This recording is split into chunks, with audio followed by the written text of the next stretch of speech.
are you doing today?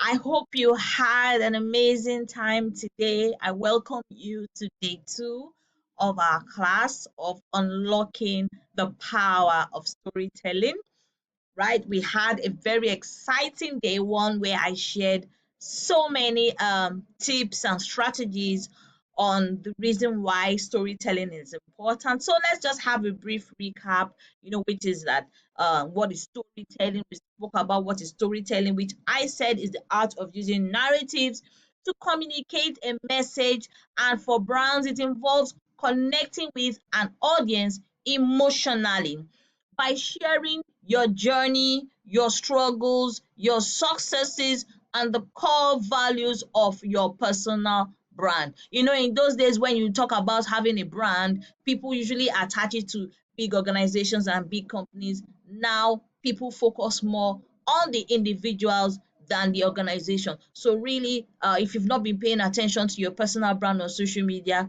you need to start doing that now. Okay, now why does storytelling matter for brands? Because it builds trust, it makes you more authentic, it captivates your audience's attention, it makes your brand memorable. I mean, that is so exciting. It creates that deep emotional connection between you and your target audience, encouraging a closer relationship, a more loyal relationship, a more unifying relationship where you not only understand your client's pain points, they also understand that you can deliver the solution. It also differentiates your brand in a crowded market. Okay, and storytelling increases engagement and conversion because normally when you tell stories, people that resonate with the stories want to engage with the story, especially in the comment section. They want to, add their own, lend their own voice to the story, especially when it is personal and relatable. It helps customers to identify with your brand values, which leads to increased connection, increased sales, increased brand visibility. Because the truth is that people buy based on emotions, and stories is a very wonderful way to evoke these emotions, right? And before I forget, I'll just introduce myself briefly again. My name is Dr. Ishioma Elora Ona, the Chief Story Seller, LinkedIn Fixer, Business Strategist, and Executive Coach. And I, my humble self, will be handling day two lecture as well. And of course, we are going to be on a very exciting 7-day journey. And on day two, we are handling crafting compelling characters. Why? Because every story has characters. When you watch movies, yeah, I love movies. And if you're a movie lover like me, you remember that in most movies, they have the hero and they have the villain, right? They have the good guys and they have the bad guys. And I mean, most stories, you always want the good guys to win, right? So, in crafting compelling characters, the characters have to be relatable to your target audience, because these are the frameworks for effective, brand storytelling, right? First of all, you have to know your audience, because knowing your audience means you are understanding their pain points, their desires, their motivations, and you have to craft stories that resonate with their personal and professional challenges, because that's the only way they're going to know that you feel their pain and you understand the problems they're facing, right? So if you were a weight loss coach, I would assume that when you are going to know your audience, like if your niche is for busy professional women weighing say from 80 kg upwards, that's already a very targeted audience, right? So that means you're not a weight loss coach to just anyone. The specification you're handling is busy professionals weighing from 80 kg upwards. That's what they call a niche, right? But I mean, this class is not for that, but just giving you an example. So if you're going to know your niche, understand your niche, knowing, so you have to know, as a weight loss coach, you have to know your audience in that regard. So what are the pains of a professional woman, a 9 to 5 woman, or a business or entrepreneur woman who is weighing 80 kg and above? What are her pain points? What are her desires? The pain points, are they health challenges, diabetes, obesity? What are her desires? She wants to lose weight 10 kg in the next 2 weeks, or she wants to regain her self-confidence. wants to regain her self-esteem. What motivates her? The fact that she looks at herself in the mirror every morning and she's not happy with what she's seeing, right?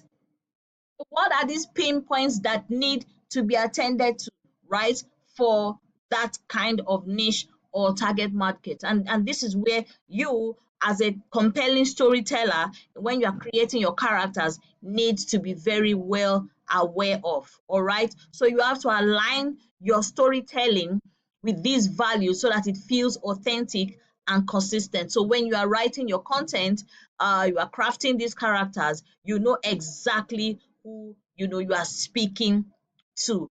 And in this crafting compelling characters, you have to remember that you are to build emotional connections. You have to appeal to the audience's emotions. What are their, what makes them happy? What makes them sad? What is their joy? What is their fear? What are their hopes? Empathy. You have to share relatable stories that invoke a sense of I have been there, to your audience.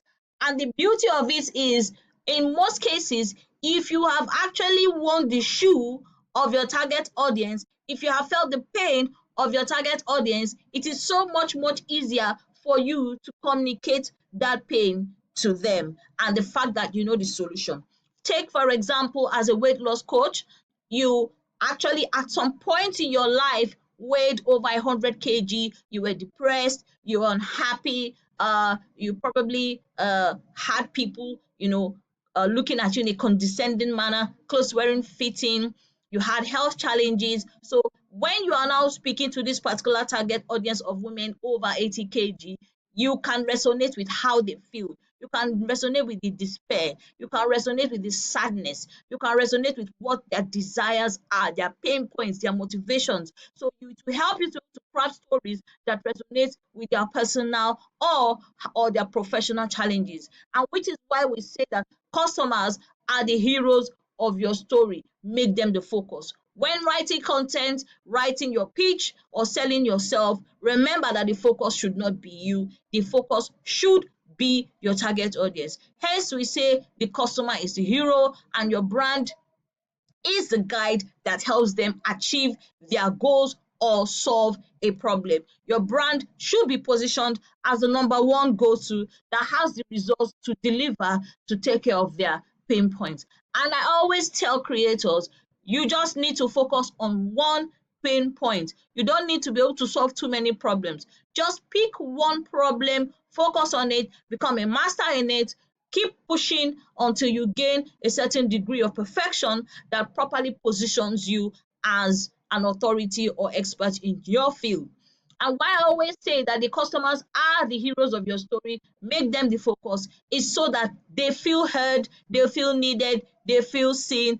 And like I said before on day one, they would make comments like, he gets me, she gets me, she understands me. And it opens them up emotionally to connect with you and make them make the first step to approach you to say, okay, how much are your services? Or how much is your product? I feel like this product or service can actually solve my problem. Okay, so which is why when you are writing your stories, the focus should be them. When you are writing, you should be talking about what they call your ideal client persona. If it's an overweight woman, if it is an overweight man, if it is someone who's having a career rut, maybe they're not going as fast as they wanted in their career, or someone that is having a mental block, and maybe you're a mental health coach, or you're a relationship coach, or you're a social media manager, or you're a copywriter, whatever profession you are in, you should ask yourself, who are the people I am meant to serve? What are the kind of problems these people would be facing? How can I solve these problems that they are facing? So we take an example of John, who's a founder and increased his sales by 20% after highlighting his customer success stories in his marketing. Reason why this is a very good strategy is because when you are explaining your customer success stories, right, you are taking other people, your target audience or your ideal client personnel, from how you met your client, well, technically at a point that was not too good, which I liken to a ground zero, to a top 100 points or top 80% points, how you were able to help them out of a particular situation or challenge. Yes, okay, using the weight loss again, a weight loss coach who met a client at 80 kg, depressed, sad, career not going well, clothes not fitting, not agreeing to mingle or network with people, now has gotten to a position where she's feeling confident of herself, she's happy with who she is, things are looking better, she's dropped 15 kg, everybody's saying, wow, wow, wow, wow, wow, you've lost a lot of weight, she's feeling better about herself, she's feeling more confident, she's not doubtful of who she is again. That is a typical example of a success story, highlighting the pain points, the problem, statements of problem, and taking your clients through the process, which is okay. I put her on a meal plan, on a 6-week meal plan. I put her on an exercise plan. She works out 3 times a week. These are a sample of the workouts I gave her. These are examples of the meals I gave her, and I ensured she stayed consistent. So a credible process to prove to your clients that you actually know what you are doing. And of course, before and after pictures showing as proof that this is what she was before when I met her, and this is what she is now. Like they say, seeing is believing. And of course, what that does is that it will help you increase sales. It always works. We also know it as testimonials, right? The clients can write testimonials, and you now buttress the facts or the situation with your own proper explanation using storytelling of the process. And in John's case, it increased his sales by 20% after he highlighted the customer success to the target audience. So the action plan here is identify your ideal customer avatar, which I have explained before. Create a character profile, the goals, pain points, and motivations, and develop a customer-centric message, that can help to streamline the kind of client exactly you're looking for, so that when they read your content, they know that you are talking to them, and then they can further reach out to you to say, I need your service, I need your product.